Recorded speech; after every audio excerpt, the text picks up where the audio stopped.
Hello, I'm Philip Dodd and welcome to the Arts and Ideas discussion programme from BBC Radio 3, which brings together leading artists, writers and thinkers.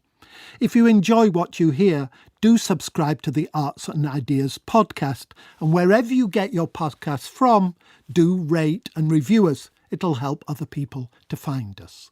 He is the most influential public intellectual in the West right now. He is a fascist mystic. Just 2 verdicts on this controversial figure.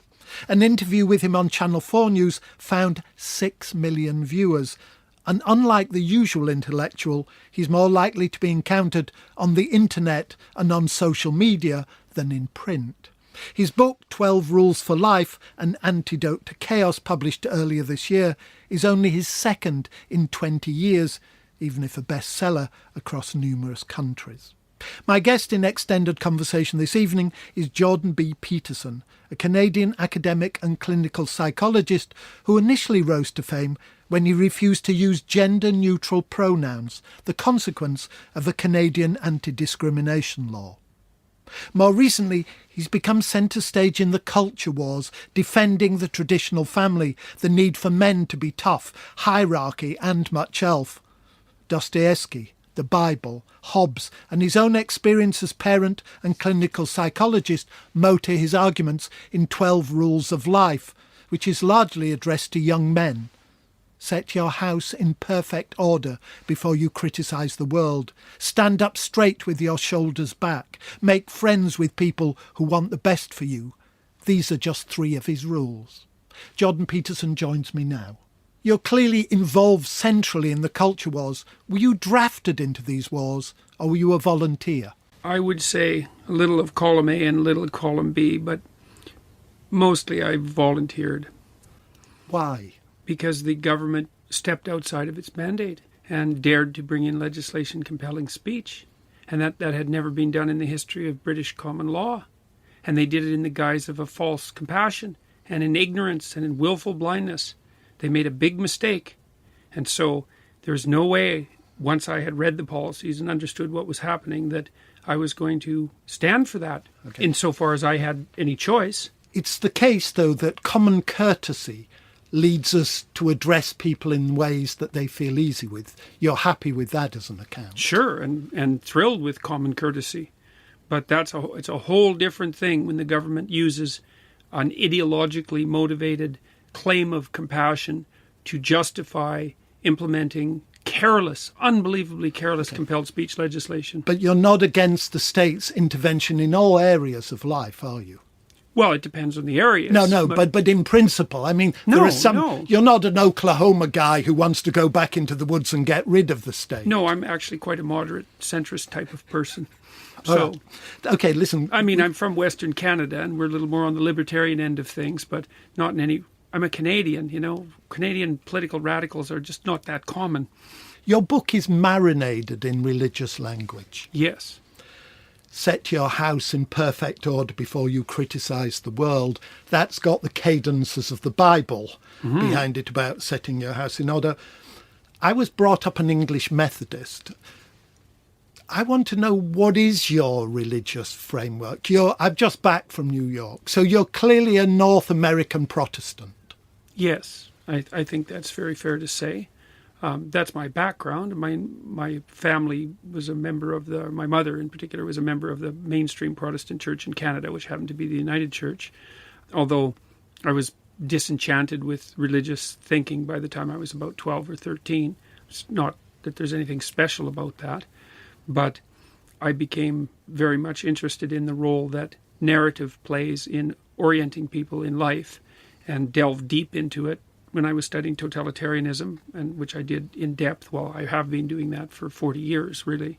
And that led me down to the deepest of stories. And by definition, the deepest of stories are religious. I mean, it's the fact that they're deep that makes them religious, or vice versa. And so I've strived to understand what those stories mean. Okay, that makes it sound very scholarly. Mm-hmm. It's not with you. It's inside you. It's not you are religious, aren't you? Well, it would depend to some degree. No, don't get that. epistemological on me. Okay, what I'm asking you is, you're a believer now. Of course, what it means to believe is different, but the reason I'm interested in this is your commitment to individual responsibility has a religious history to it. It has a religious aspect to it, sure. It has a religious layer to it, let's say. And I would say that the battle that I found myself involved in wasn't a political battle or even a psychological battle. As far as I'm concerned, it's actually a theological battle. So because I see what's happening in the universities as the pushback of a fundamentally collectivist viewpoint against the cardinal Western stance that the individual is sovereign. And hold on there. That's where we begin. There is, of course, Emerson's great essay on self-reliance, Frank Sinatra's My Way. America has the deepest belief in the individual, at least one strand of American thought, but that doesn't exhaust the West. There are lots more communal versions of life. In fact, one of the things I would have said, and I'm not a Christian now, one of the things I would have said about Christianity is it believes in the communal and in the collective. That's why people go to church. Well, I would say it believes in the proper relationship between the individual and the collective, not that it believes in the collective. And I mean, and I think I'm fully in that tradition, because I think that the way that you want to orient yourself in life is to set yourself up so that you're taking care of yourself properly, but so that you're doing it in a manner that benefits your family and your community, and that all of those levels of organization have to be serving one another, and that they can. Now, I understand that, and that's a perfectly reasonable position, but it mustn't be conflated with the Western view is the individual is primary, because that's historically not the case. Well, I don't agree with that. I think that the emphasis on the idea of the logos in the West and the fact that individuals are regarded in some sense as the carriers of that does make the individual primary from a conceptual perspective. Because one of the questions is... But Catholicism doesn't even believe in that. Catholicism, one of the founding forms of Christianity in the West, that doesn't believe in this wonderful American Protestant view of yours. Well, why would you say that belief isn't held? Because of the emphasis on the importance of the church? Because you can only survive, you can only go to heaven through the church. It's communal, it's collective. Let me give you an example. You and I are both old enough to have watched Spartacus, the Stanley Kubrick novel. There's a Stanley Kubrick film. There's a great moment in there when Kirk Douglas stands up and says, "I am Spartacus." And everybody else around him stands up and says, "I am Spartacus." That is the act of a collective communal sense. It's not an individual responsibility. It's, to use an old European term, it's solidarity. Well, I'm going to stand by my claim. I think that if you distribute the Christian belief systems along a spectrum, you'd see that the Protestants are more individualistic than the Catholics. I'm certainly willing to grant you that. But I still think that the idea that the individual is to be regarded as of paramount importance with regards to such doctrines as the salvation of the individual soul and the, let's say, the internal value of the soul is still something that puts the individual in a sovereign position conceptually. And so that doesn't eliminate the importance of the collective in the least, because it is also very much about balance. You could say that the kingdom of God is within you and without you, outside of you, at the same time. And I think that's a reasonable way of looking at it, because it's a matter of harmony. No, but forgive me, but you don't say that. Set your house in perfect order before you criticise the world. You're giving priority to an internal transformation. Now, one response to that is, why can't you do both at the same time? Set your own house in order and set the world's house in order at the same time. That's a good question. I think it's because but that's not what you say. No, and it's not something I agree with. I think the reason for that fundamentally is because this is partly because of my training as a social scientist, is that the first thing you want to do is the least amount of harm possible. And if you put your own house in order, the probability that you're going to bring grief to the world is very, very low. Whereas if you start meddling in the function of higher order systems, especially when you don't understand them, the probability that you'll translate your good intentions into proper outcome is very, very low. Okay, let me give you back a historical sociological example. Let's just imagine you'd have had the opportunity to talk to Martin Luther King, and you'd have said, don't go on those civil rights marches until you sort out your personal ethics. You wouldn't have gone down that route, would you? What Martin Luther King did, and not only Martin Luther King, because you quote Tolstoy, and Tolstoy in War and Peace is endlessly meditating.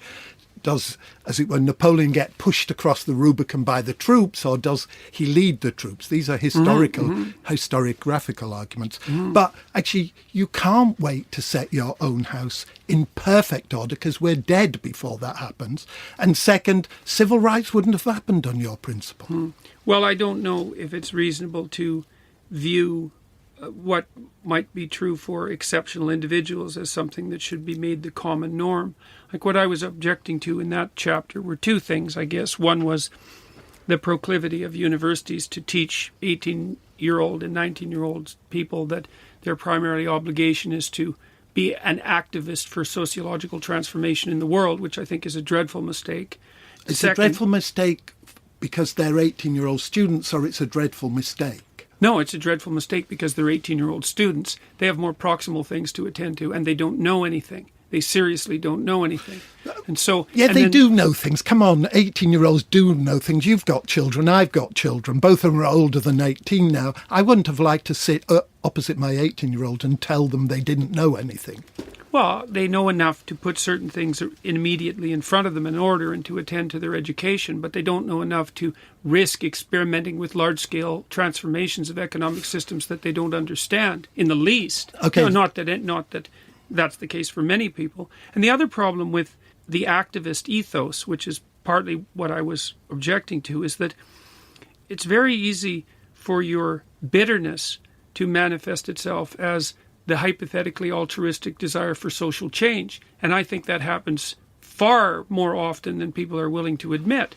And so partly you have to wonder if you're attempting to change the world, because you don't want to do the changes that are necessary for yourself. You do increasingly sound to me like a good radical Protestant, but I want to give you another example, which is different. You know, if you'd have said set your house in perfect order before you criticise the world when you're 18 and at universities, it might have been a more defensible thing to say. But let me give you another example.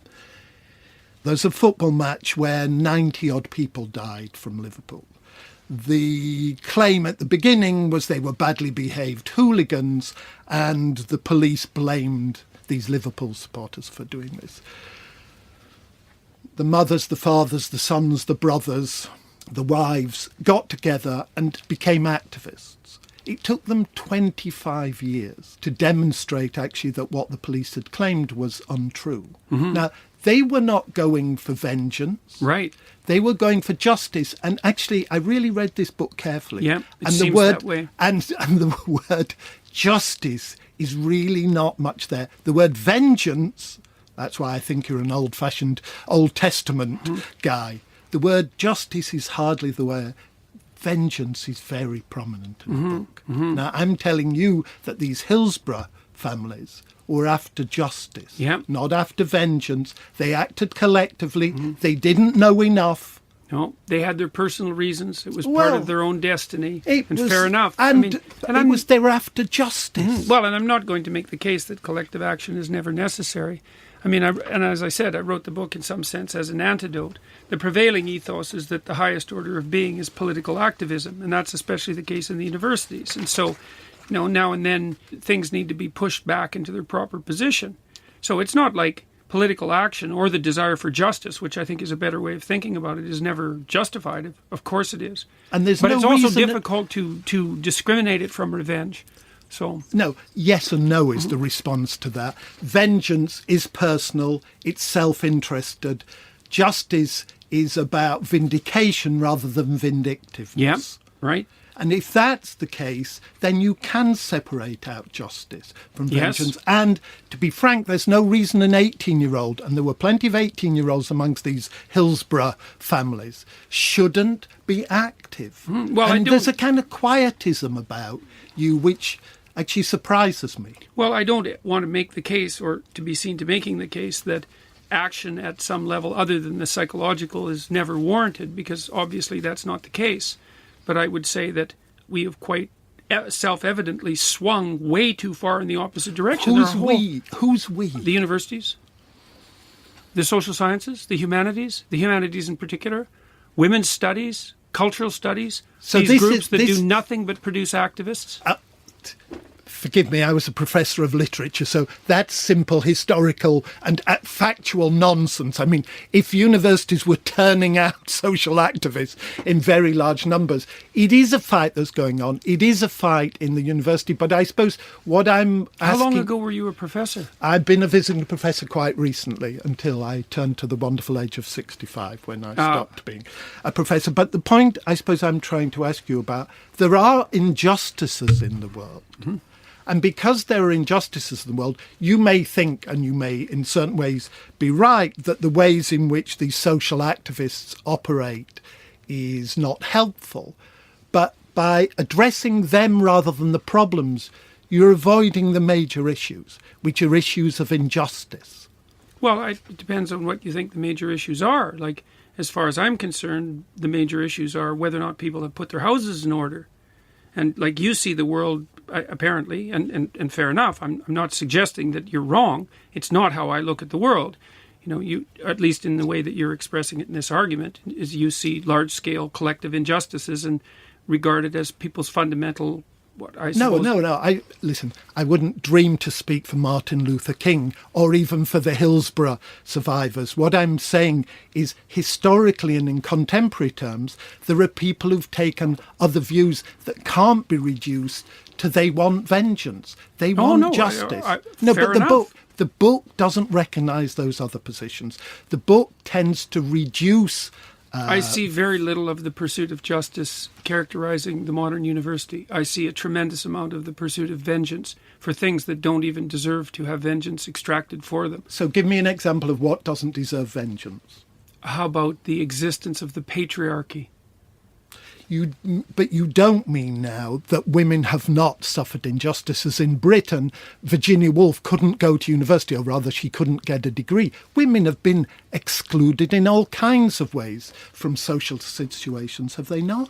Yes, but people have been excluded from social situations in all kinds of ways. And I don't like the narrative, the social historical injustice narrative as a way of looking at the world. The way that young people now are taught about the relationships between men and women throughout history is that the fundamental narrative is that men oppressed women throughout the course of history. And then that kind of came to an end when everybody woke up in 1964. No. Yeah, really. That's really it. No, listen, I don't know what it's like in Canadian universities, but that's what I call, and forgive this European reference, that's a kind of Punch and Judy way of seeing it. That is not how universities as a whole operate. Well, that's how they operate in Canada. We had the biggest scandal in Canadian university history last year when a graduate student was hauled in front of a Maoist inquisition for daring to show a 5-minute video of me discussing issues like this on public television. The universities are in far worse shape. Maybe they're not in such bad shape in the UK as they are in North America, but they're in plenty bad shape in North America. Forgive me, and I'm sorry you were involved, but that is not the biggest scandal. The biggest scandal will be the number, for instance, of suicides that are prevalent amongst undergraduates. The fact that one academic was hauled up, in my view, inappropriately for doing what was done is not the biggest scandal. You're inflating It's things. not the biggest tragedy. The suicides are a bigger tragedy, but it was certainly the biggest scandal. Canadian universities don't make international news, and that was international news for about 3 months. And the university apologized and set up a free speech commission. It was plenty scandalous, and it was diagnostic as well. It wasn't an aberration. It was precisely what's going on in the Canadian universities. Okay. So we're back to a situation where what you're proposing is simply restricted to the universities, and not only restricted... spreading into wider society at a very rapid rate. In fact, the National Science Foundation in the United States is now thinking about imposing gender and ethnicity quotas on the STEM fields in the U.S., which is an absolute catastrophe. I think you're radically underestimating the danger that these collectivist disciplines present to our culture. I really believe that. No, and I know you do. And what I'm arguing is that's inflating small parochial, and I use the word parochial descriptively, not abusively. It's inflating small parochial arguments, whereas there are bigger arguments, and those bigger arguments are collective. Not because I think they're collective or because I believe in them, but whether it's the Hillsborough people nailing the police or whether it's Martin Luther King on civil rights, those are really changing people. Let me give you another example. You and I were both brought up in provincial places. I was brought up in a mining village that when the mines closed down, it meant that unemployment suddenly became 60%. Right. Heroin moved in because heroin dealers know what to do with people who have got little money and they need to get them hooked. Crime rose 20% above the national average. It was the poorest village in Britain. Those are major issues of social justice. The arguments that are going on within the university pale, don't they, in relationship to those catastrophes? Well, sure. I mean, there are truly terrible things going on all over the world. But shouldn't one address those rather than addressing the social warrior people who strike me as small-scale parochial battles within a small-scale parochial world? Well, I guess it depends on how you push things out forward into the future. You know, my sense was, I told you what my sense was with regards to the Federal Governments Act. It was that, no, the government doesn't get to compel speech. It's not part of the English common law tradition, and it's a line that shouldn't be crossed. So that was my decision. And the reason I decided that was because I thought that the danger of that propagating forward was extremely high. With regards to what's happening in the universities, I think that the universities have already compromised undergraduate education to a degree that's actually probably not restorable, not in the foreseeable future. That they're charging way too much money for the privilege of doing so, and that they are corrupting the rest of society with talk of such things as implicit bias, which is an absolute pseudoscientific scandal. All right, and you've gone back and you've got angry because I can see this makes you... That really does irritate me, because I know the IAT literature. Okay, but it does mean that you've sidestepped the larger inequalities that exist amongst the poor and the rich. I haven't sidestepped it. I just don't know what to do about it. Well, then, you're as the English say, an understatement. You're not a stupid man, so put your attention on those things. I have. I talk about inequality all the time in my public talks. Okay, but and not in this book as well. No. Yeah, I talk about the inequality in Chapter 1 when I talk about the downside of hierarchies and Price's law. And Price's law dictates that in a hierarchy, most people will stack up at zero. And that's a terrible thing. And that's the existence for the left, reason for the existence of the left. And what should be done about it? Good question. No, there's a new book out by a man named Walter Scheidel called The Great Leveler. And he did an empirical analysis of the relationship between inequality and governments distributed among the ideological spectrum. There's no evidence whatsoever that left-wing governments are any more effective at reducing inequality than right-wing governments. The only thing he saw in his empirical analysis that permanently reduced inequality was war and pestilence. We don't know what to do about it. That doesn't mean it's not a terrible problem. It's clearly a terrible problem. And one of the things I outlined in Chapter 1 was the fact that if you happen to be one of the people who stack up at zero in a hierarchy, which is the most common place to be, that's going to be very hard on you psychophysiologically. And I believe that the left has a perfectly valid place in giving the dispossessed in any given hierarchical structure a political voice. And I think they're abandoning that with their concentration on identity politics. All right, let me tell you why I think you're not doing what you think you're doing. All right, and you analyse briefly Dostoevsky's Notes from the Underground, and you mention that great unnamed narrator who has, as far as I remember, sex with the prostitute, with Lisa, who's going to become a prostitute, and then he messes her up by promising her all kinds of things that he then doesn't deliver. And your conclusion from that is you have to be careful of trying to help people, because often it's more about yourself than it is about those who you're helped. I read Dostoevsky in an entirely different way. It's a man, a self-obsessed man, trying to help a dispossessed woman. And the mockery is about the man. I don't think the conclusion you can draw from that is you shouldn't show solidarity with people, which is in effect the No, that conclusion you shouldn't attempt to self-aggrandize at the expense of people that you're trying to help. That happens all the time. Do you believe in solidarity?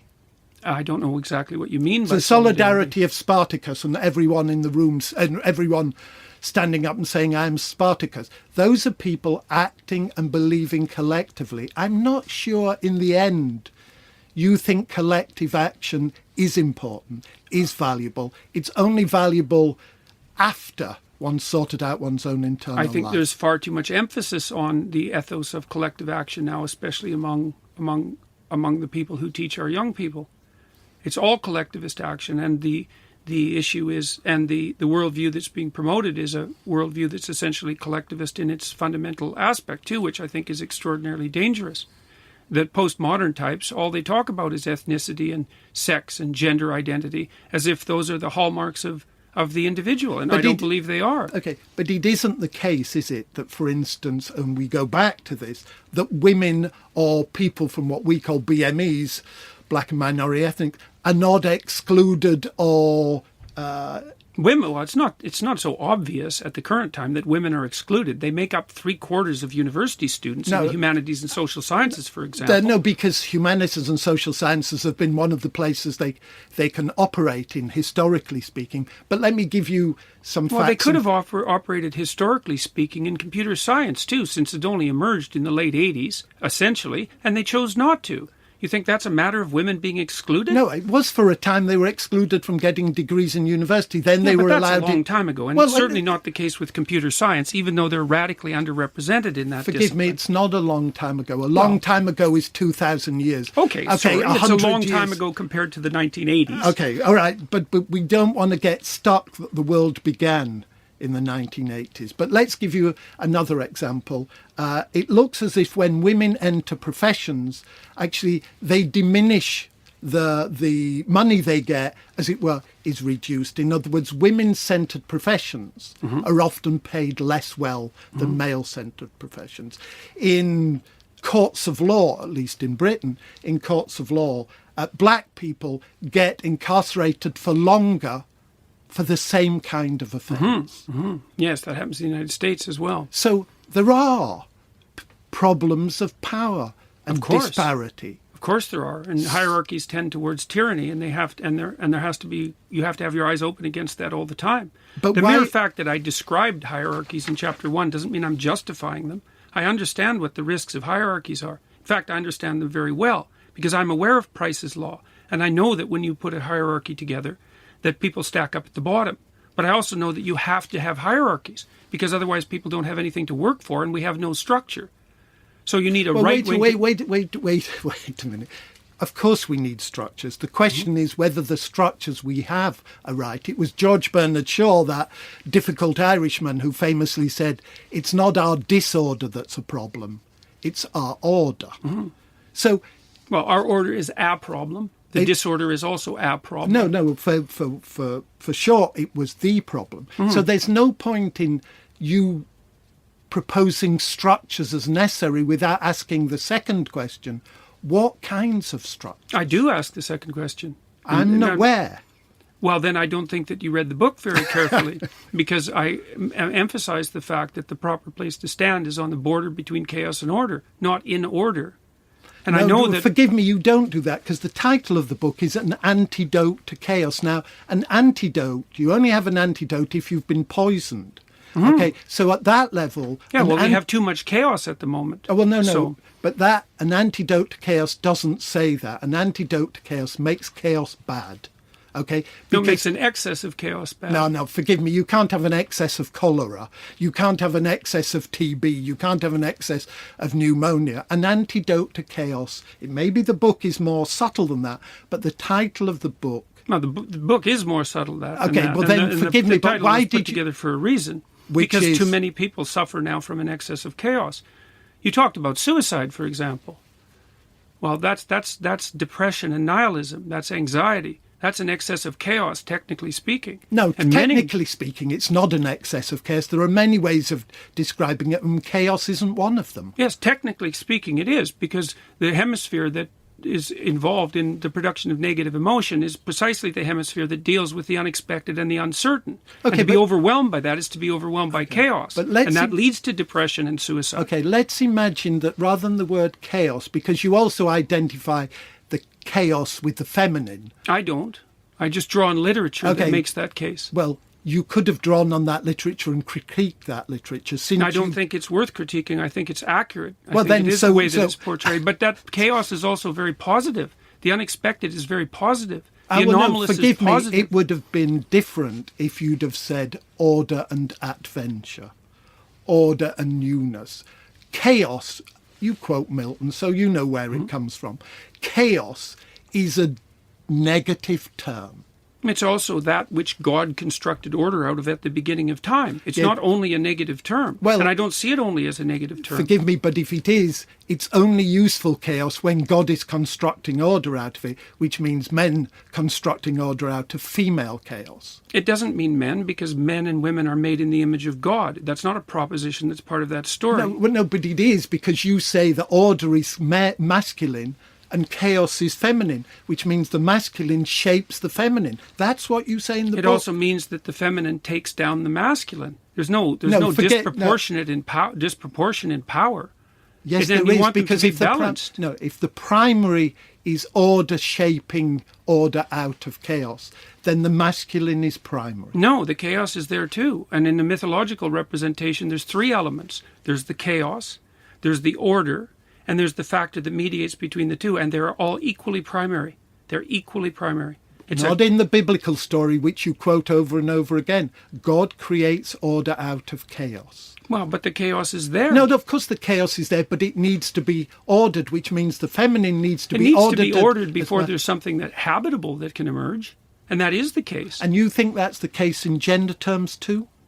Well, symbolically speaking. Now, forget the symbolically speaking. Is it? You can't forget it, because I used masculine and feminine symbolically. I made the case that the reason we use those categories is because those are our primary social cognitive categories, and we've used them to explain the rest of the world. No. There are many other ways of explaining the world. There are many other ways of explaining the relationship between order and chaos that don't rely on gender. I spend a lot of time in China, and there's a lot of different cultural ways of doing it. This is there's a very deep emphasis on exactly the same thing in Taoism, and the same division between masculine and feminine. But not in Buddhism, and not in all kinds of religions. In Buddhism as well. In Buddhism as well, you see the same thing in the story of the Buddha, where he's raised in the orderly city, surrounded by chaos. It has a feminine tilt from a symbolic perspective. Okay, well, listen, let's not go there, because we'll get lost in that. I suppose what I'm searching for is some account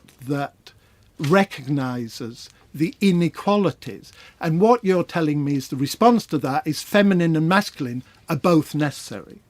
And equally valuable. But equally valuable, but different.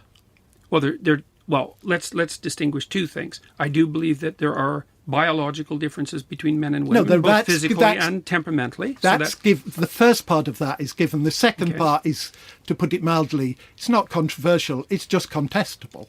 I don't think it is. I think the data is quite contestable. Clear. Well, in what way is it contestable? Historically. There's been 35 years of investigation, scientific investigation into temperament, and the primarily left-leaning scientists who've been investigating that have concluded quite clearly that men and women do differ temperamentally, although they're more similar than they are different. The differences are relevant and are very important in determining such things as career choice. The odd bit about your position from where I stand is you're committed to tradition. Your tradition committed to the individual, but the economic order is committed to unravelling all those things. I know Marx is not your favourite. That's to put it mildly. No, it is. But in the 19th century, he did say, all that is solid melts into thin air. And that's what capital is doing. It's unravelling most of the things that you believe in. And your view that it's the social warriors who are doing that rather than capitalism strikes me you're missing the major feature. Now we're getting down to brass tacks. Well, the problem with leftist critique of capitalism is that the leftists put inequality at the feet of capitalism, and that's an No, I didn't absurd... speak about. I spoke of unraveling the things that matter to you. Okay, well, I guess I misunderstood. In what way do you feel that the capitalist ethos Because is when unraveling? you say, here's a good example, men get out of work, drugs, which is a global issue, drugs move into communities. These things begun to unravel the things that you care about. But instead of addressing those, you address social warriors who will be here today, gone tomorrow, likely. Well, I addressed those too. I wrote a whole thesis on alcoholism, Well, And forgive me, that I have haven't. literature Okay. on drug and alcohol abuse and antisocial behavior and inequality. So I've addressed that plenty, and also in my clinical work. But then if you have, why are those issues, these wider issues of the breakup of the family, why are they not addressed? Because I think that the collectivist viewpoint that's being pushed forward by the postmodern neo-Marxists presents a real danger to the integrity of our society. But let's give you an example. Let's take family. It's happened before. It happened in the 20th century multiple times that viewpoint was devastating. And I see it coming back in tremendous force. And so I'm not happy about that. And I might be wrong about my prognostications for the future. And you could be right that there are more pressing issues that need to be attended to. It's certainly possible that I have my focus, that I'm focused improperly. But I've staked my position and I've watched what's happened in the universities. And I'm not a fan of the collectivists. I think they're making a dreadful error. Okay, but let me give you some more figures. And I want to stay with this issue of single-parent families. They're around in Britain, forgive me, I don't know the Canadian figures, there are around 2 million people subject to domestic abuse. 70% of those are women.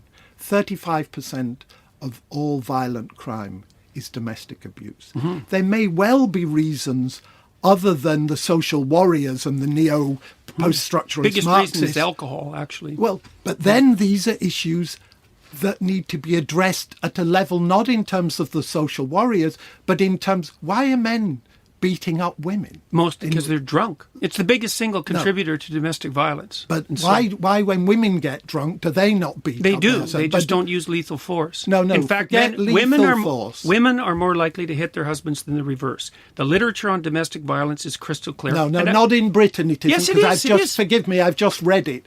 What did you read? Because I know the epidemiological studies. I've just read the government research on this. On what, though? On domestic violence, and 70% of domestic violence, domestic abuse, is male on female. Not lethal, which is a different matter. Lethal is killing somebody. Yes. If you look at the number of times that a person in a relationship hits the other person, women do it more than men. The problem is men are much stronger and they're much more likely to use harmful force. That's part of what accounts for the abuse, and very much of that is fueled by alcohol. And so if we were really serious about reducing domestic abuse and reducing campus rape, for example, we'd be very concerned about the effect of alcohol. But we're not. But so you do, not you, one does have to address larger social issues. Well, as I said, advertising, of promotion, of cheap liquor, of, to use a word that you're not fond of capital. I'm not so sure about the latter one, but the former ones for sure. And I mean, like I said, I studied alcoholism and drug abuse for decades. I have many publications on them aimed at ameliorating the consequences, particularly of alcohol use, because of all the drugs that people abuse, alcohol has the most pernicious social effects. By far, 50% of the people who are involved in a violent altercation are either drunk as victims or as perpetrators. And it's the only drug that we know of that actually makes people more aggressive.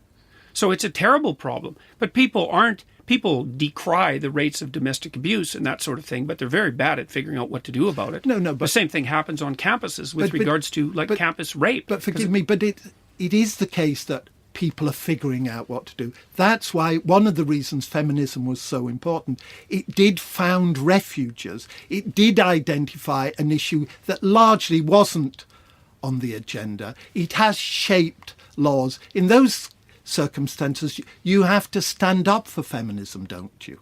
I would be very careful about attributing those transformations to feminism. No, I per didn't. se. I didn't say they were to be attributed. It's not causal, but I did say they help to identify them. They help to ameliorate them through refuges, and they've helped. I didn't say they were causal. They have helped to get laws changed which protect women. Well, I'm not going to throw the baby out with the bathwater and claim that women who've acted on behalf of women in the social sphere have always been wrong. I mean, I'd have to include the suffragettes in that analysis. But I would certainly say that at the moment, the doctrine that we know of as feminism is doing far more harm than But good. there are feminisms. There's no True. feminism. There are feminisms. So what you're actually attacking is just one form of many forms of feminism that are available in North America, never mind globally. Well, they're sufficiently unattractive so that a pronounced minority of women in the UK identify as feminist. The feminism that I see as most rampant at the moment, let's say, has its roots in this postmodern neo-Marxist view that I'm not a fan of.